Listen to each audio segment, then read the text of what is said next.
Hi everyone, today's topic is about characteristics of nonverbal communication, which will be presented to you by Arjay and Agnes. Before anything else, let me give you a simple definition of what is called a nonverbal communication. It is usually understood as a process of communication through sending and receiving wordless messages.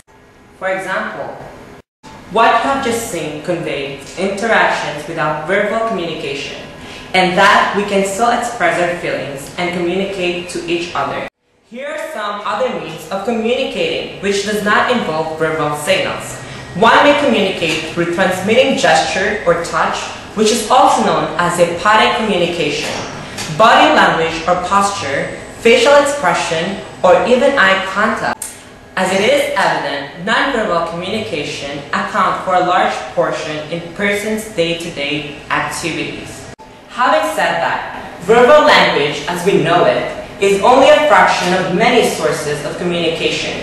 In fact, one study at UCLA indicated that up to 93% of communication effectiveness is determined by nonverbal cues, leaving the remainder 6% to verbal communication. In that respect, nonverbal communication can be communicated through object communication, such as clothing, hairstyle, or even architecture, symbol, or informatics. Non-verbal communication can also be said to be primarily relational, which plays an important role in many cases, more than verbal messages. Consider, for example, what happens when you attend a party. When you're likely to meet strangers, you would like to get to know better. Instead of projecting your image verbally, you behave in ways that you will present your identity. You might smile a lot, and perhaps try to strike a relaxed pose. Non-verbal communication can also show us how to define the kinds of relationship we want from others. It could be more powerful than words in defining the kind of relationship we want from other people. Think about the wide range of ways you could behave when greeting another person. You could wave, shake hands, nod, smile, clap the person at the back, give a hug, or avoid contact. Each one of these decisions will send a message about the nature of your friendship with the other person. Nonverbal communication embodies open or having several possible meanings or interpretation. To prove this point, we are randomly selecting students to examine whether each person may interpret wink differently from person to person. Let's go find out how people would interpret wink.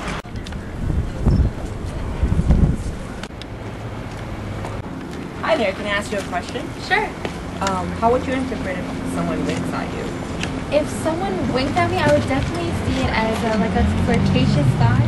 That's how I would interpret it. Thank you. Hi there, can I ask you a question? Sure.